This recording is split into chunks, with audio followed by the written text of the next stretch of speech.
niños con discapacidad auditiva. Es un modelo, una forma de comunicación natural dentro de la comunidad de sordos. Los niños que nacen sordos dentro de familias de sordos simplemente adquieren la lengua de señas como su forma de comunicación. Es un proceso absolutamente natural para ellos y muy cercano a lo natural para los niños que vienen de familias oyentes. En el caso de las familias oyentes se convierte en un método de trabajo porque no es la forma en la que se comunica la familia, ¿no? Tiene muchas ventajas la lengua de señas porque al ser natural se crea o se genera la formación de conceptos de manera natural y se da un desarrollo cognitivo, lingüístico y comunicativo totalmente cercano a lo normal.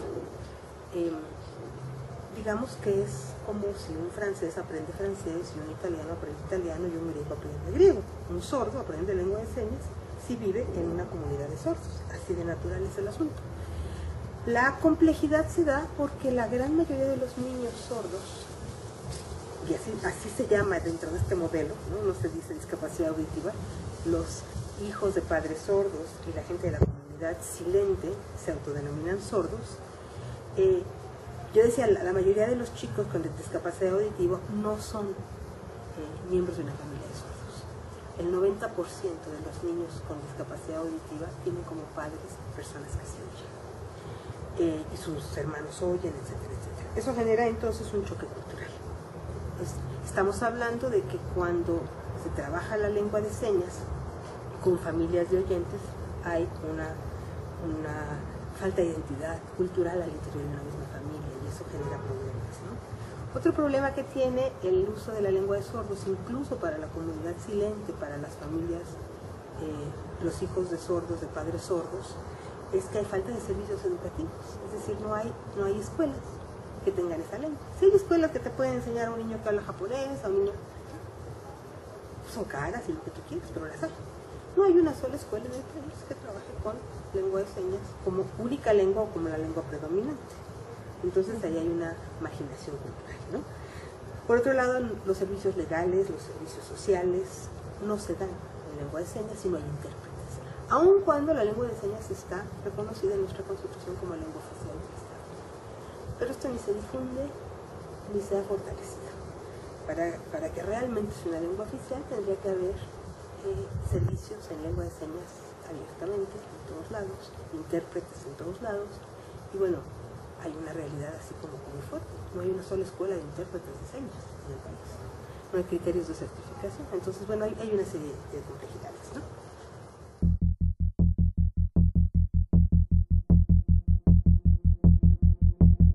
El bilingüismo es un enfoque educativo, ese sí es un enfoque educativo, que surgió aproximadamente en los años 80, 70 quizás, 80 llegó a México.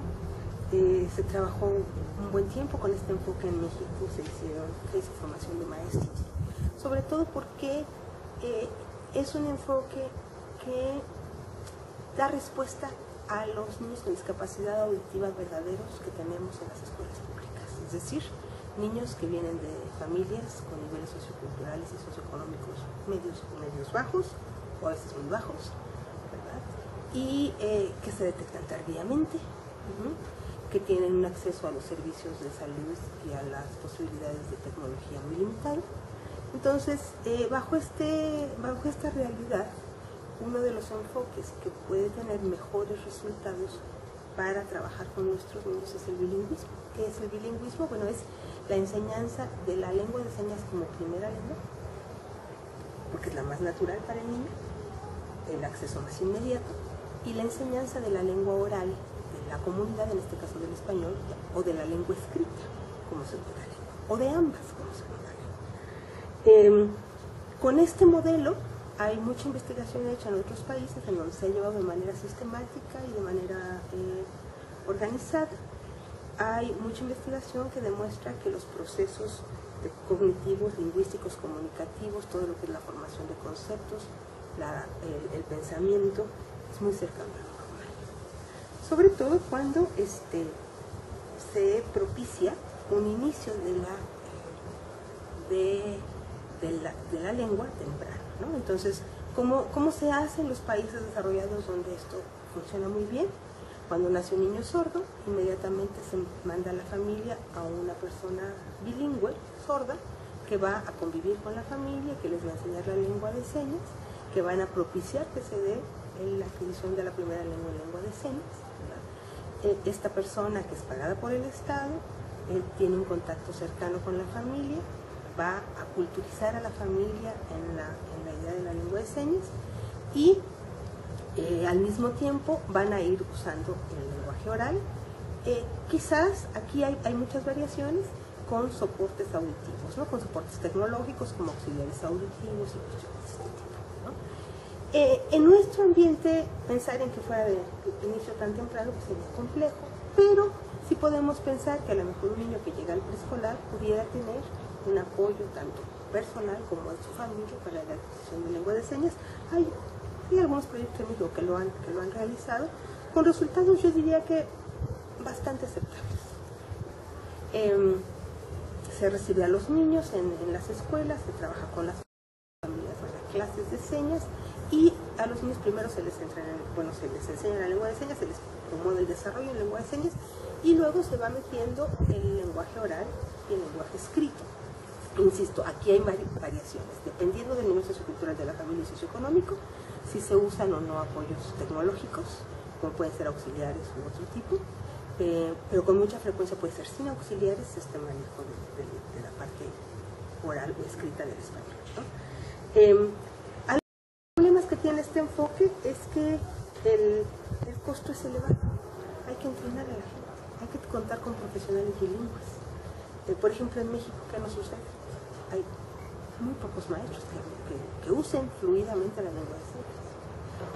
Los sordos naturales, los sordos que nacieron en familias de sordos, son fluidos en la lengua de señas, pero muchos de ellos no tienen escolaridad. Entonces tenemos un gran problema ahí con el personal que podría implementar estos modelos. Se han hecho muchos esfuerzos, pero falta muchísimo por trabajar ahí. Y por otro lado, la cuestión esta de que culturalmente todavía hay un gran rechazo a la idea del manejo de las señas, ¿no? Entonces, es complejo destinar recursos, convencer a grupos para hacer esfuerzos en esta línea cuando hay mucho rechazo todavía al manejo de la lengua de señas. Nos falta mucho ahí por avanzar en términos de los derechos humanos y de los derechos a la individualidad, ¿no? Que digamos serían los argumentos más fuertes para decir al sordo la lengua de señas le es lo más natural. Una ventaja es que cuando se trabaja con un niño en el modelo bilingüe, se logra, por un lado, su desarrollo prácticamente cercano a lo normal y por otro lado su integración social con la lengua. Entonces ahí hay una ventaja muy importante del enfoque del bilingüismo, ¿no?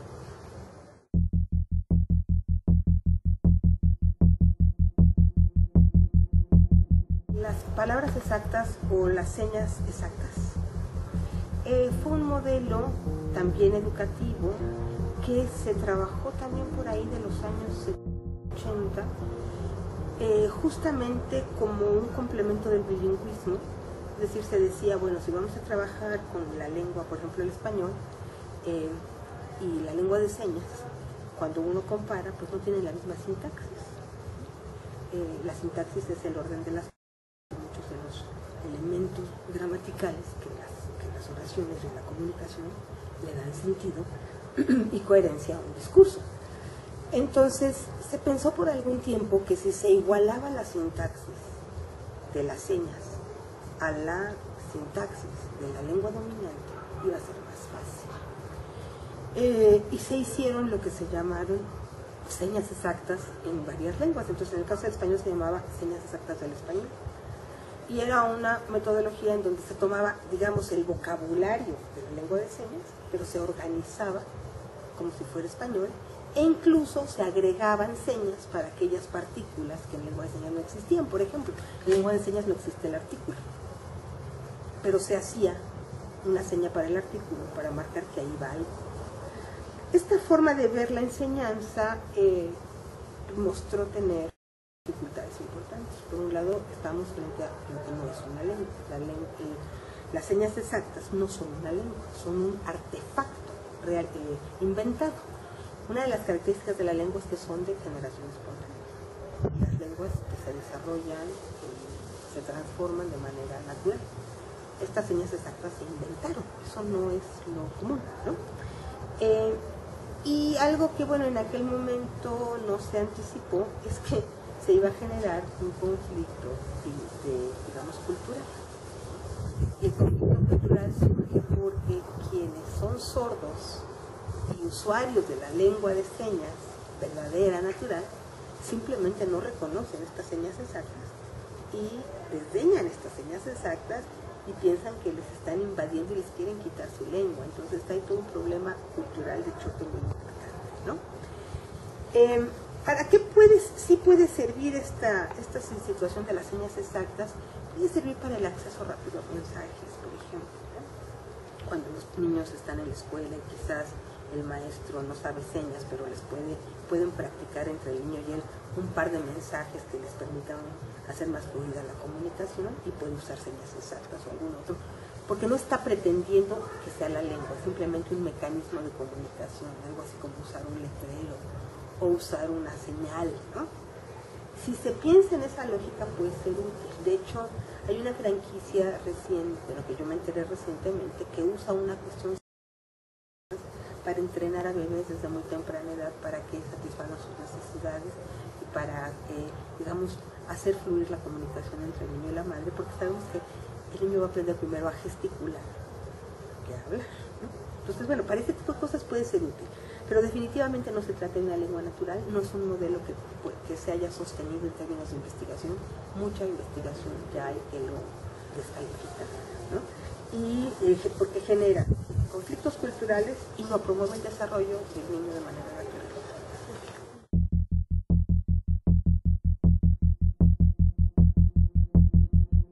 Los conocidos métodos orales, hay varios, están los multisensoriales, y podemos encontrar autores diversos en estos métodos.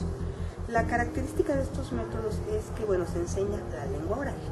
Aquí ya nos olvidamos de que hay la lengua oral, se enseña la lengua oral y en el método oral se hace sin amplificación.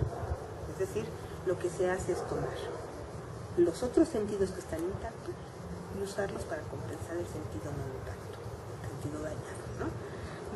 De los sentidos más utilizados, dependiendo del modelo específico, está toda la cuestión kinestésica. Entonces, por ejemplo, se entrena al niño a sentir el sonido. Entonces, lo que es sonoro se transfiere a otro sentido, se le da la experiencia al niño en los otros sentidos para que vaya tratando de integrar las posibilidades articulatorias, porque una de las cosas que sí hay que tener muy claro es que esta idea de sordo-mudo en realidad es una falacia.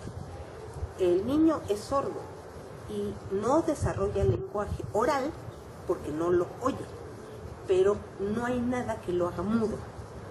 La mudez es otro tipo de problema, es la falta de posibilidad de vocalizar y de emitir sonido articulado, ¿no? Los niños con problema auditivo no tienen mudez natural, es una mudez,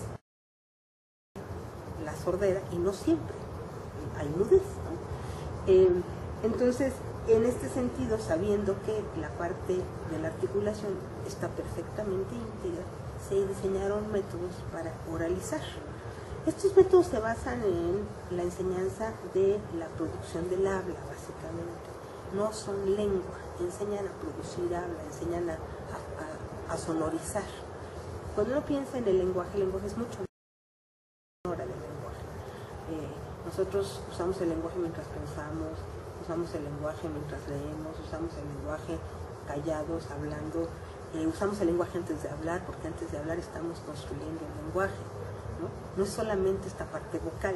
Los métodos orales se concentran sobre la parte vocal, por lo tanto, tienen esa limitación, su idea de lo que es el lenguaje es muy limitada para entrenar a los niños en la producción. Y en la recepción a través de la lectura labial. La lectura labial es eficiente, pero es muy difícil de dominar. Es muy complejo dominar realmente la lectura labial porque hay un montón de fonemas que se producen igual, ¿sí? Si ustedes no me oyen y solamente me tratan de leer los labios, van a ver que es muy, muy, muy complicado. Entonces, bueno, en esas dos, digamos, ideas se basa en reconstruir lo que el otro diría a través de hacerle sentir cómo se produce el sonido y en que capte lo que otros dicen a través de la lectura. Por lo tanto, es una metodología con fuertes limitaciones. En condiciones ideales, y cuando digo ideales es que los niños fueron a terapia, chicos que fueron a terapia casi que todos los días, casi que 3 horas diarias, toda la familia se dedicó a ellos, los niños no jugaron, no vivieron, solamente fueron a terapia, porque eso es de lo que se quejan las personas que han ido a métodos orales y que han tenido cierto éxito. Logran un nivel más o menos aceptable de compensación, pero para lo que se conoce como procesos comunicativos, ¿no? Pues para la comunicación. Pero los niños no adquieren lengua, esa es la realidad, no adquieren sintaxis, o los jóvenes o los adultos no adquieren esta sutileza del lenguaje, este sentido de hablante nativo, nunca lo tienen, siempre hablan como extranjeros y en muchos casos tienen retrasos importantes en procesos cognitivos, llegan a un nivel muy básico de desarrollo cognitivo y llegan a un nivel muy básico de desarrollo lingüístico. Se logran comunicar y algo que hace parecer que este método es muy funcional es que hay una gran aceptación social. ¿Por qué? Porque son hijos de padres oyentes y los padres sienten identificación con ellos muy cercana porque los hijos finalmente están hablando de lo que ellos quieren, ¿no? Básicamente, diríamos, por otro lado, el costo es muy elevado, que requiere muchas horas de terapia, muchas horas de terapia. Y yo lo que sé de las personas que han vivido con este método es que muchos de ellos, cuando llegan a la edad adulta, aprenden lengua de señas, muchos. Y porque se dan cuenta que no se están pudiendo comunicar de manera completa.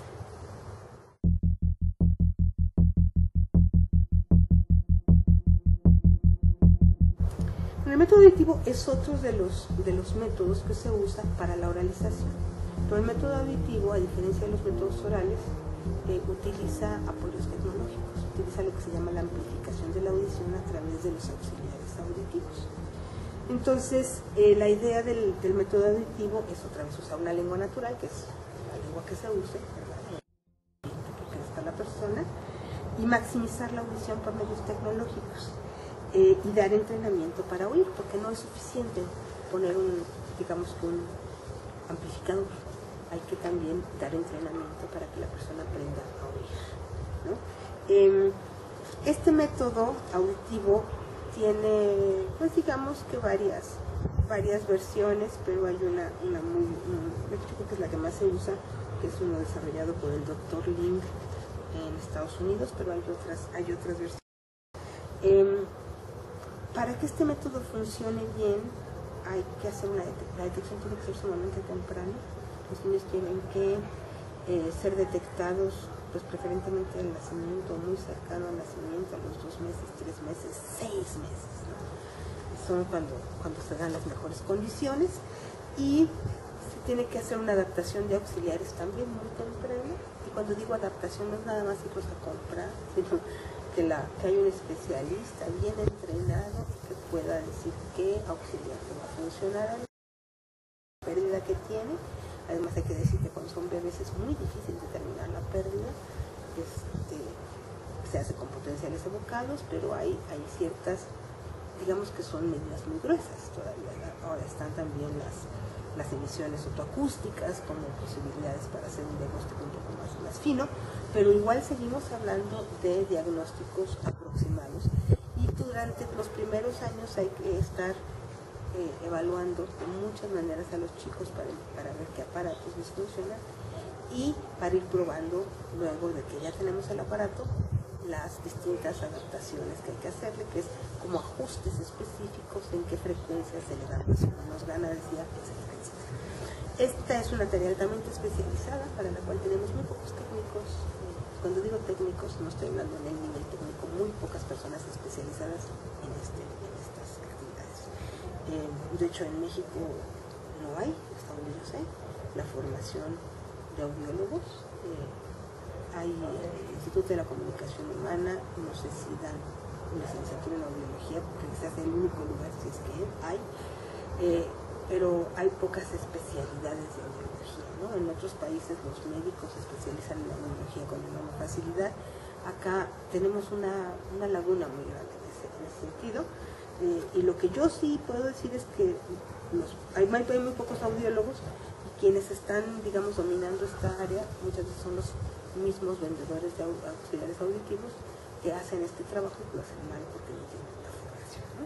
Entonces hay mucho técnico mal entrenado y a veces es muy difícil conseguir que se dé la atención que se requiere.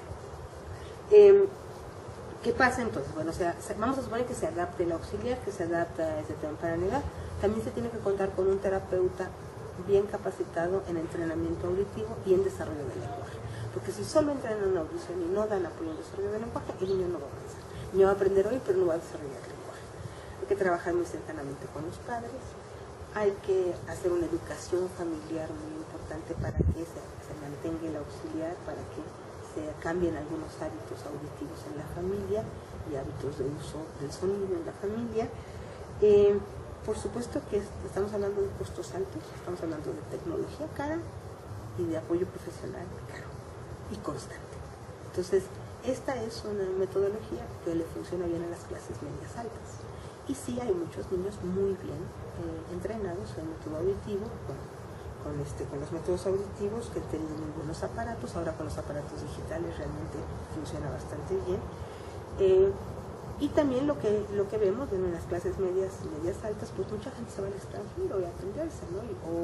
O se inscribe a la John Tracy Clinic porque hablan inglés y pueden recibir la asesoría de la John Tracy Clinic. Es decir, este es un método que funciona bien cuando hay recursos económicos, ¿sí?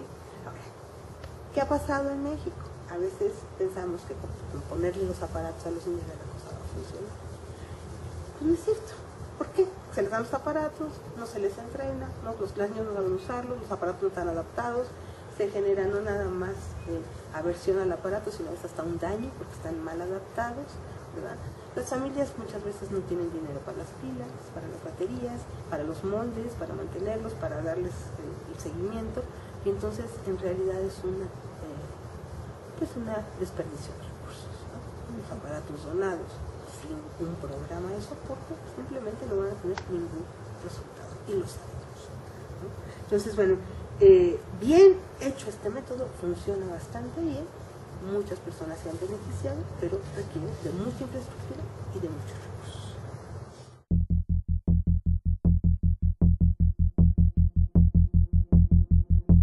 El implante coclear es otra tecnología, no es un modelo, es una tecnología que también va a estar asociada a los métodos, a la oralización, ¿no?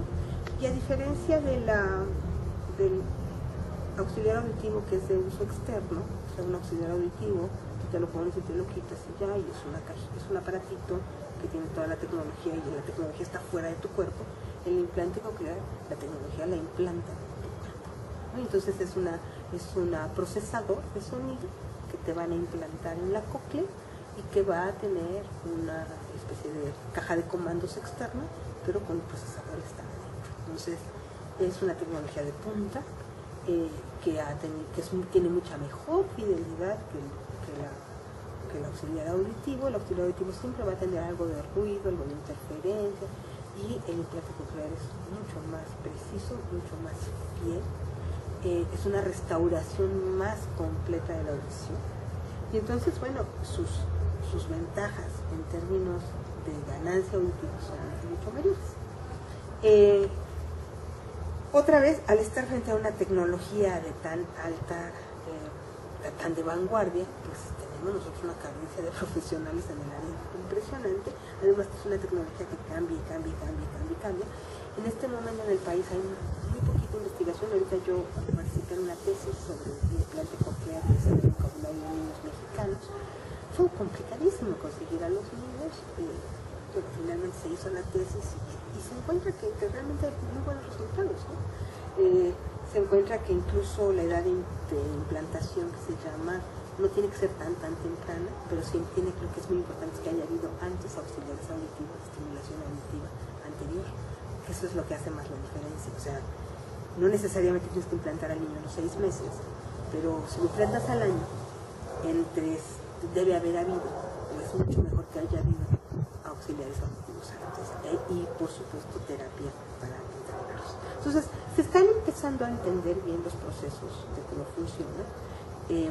Yo creo que es una tecnología muy prometedora, pero otra vez una tecnología reservada para las élites, ¿no? Estamos hablando de que si el auxiliar auditivo es caro, el implante es carísimo. Es como si el auxiliar fuera un bocho y el implante fuera un Cadillac, así, ¿no? Entonces, bueno, pues tenemos ahí mucho que trabajar, y otra vez no sirve de nada regalar implantes si no vas a tener programas de entrenamiento.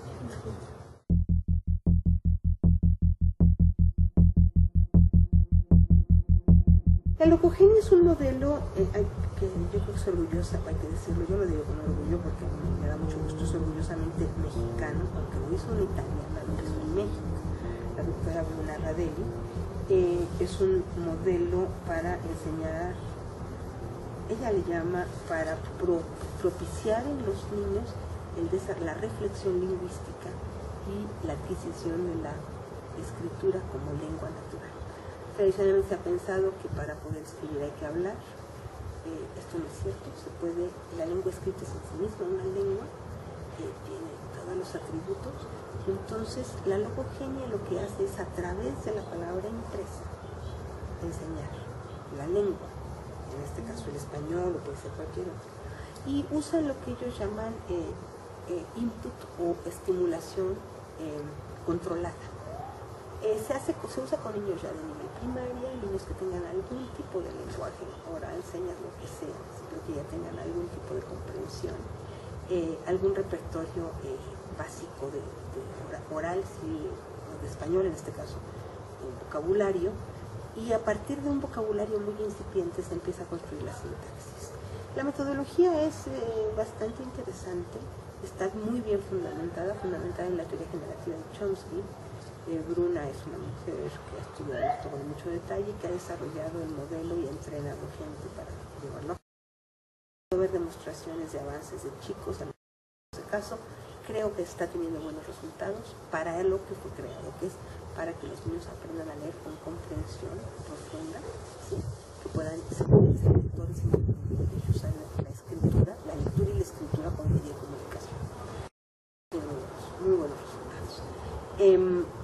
Tiene algunas desventajas, no se ha generalizado, no se ha divulgado, hay poca publicación sobre esto, todavía sigue circulando en un medio muy pequeño, muy cerrado, está en una fase todavía muy experimental, creo que no han tenido los suficientes recursos para ampliarse. Se ha trabajado, que yo sepa, en Durango, un grupo, se ha trabajado en Estado de México, creo que también estaba trabajando en Hidalgo, pero bueno, no es posible, hasta donde yo sé, agarrar y llamar por teléfono y decir yo quiero que mi hijo esté en logogenia o quiero entrenar a nuestro logogenia. No hay esa capacidad en este momento. Sigue siendo algo muy pequeño y experimental, pero bastante prometedor.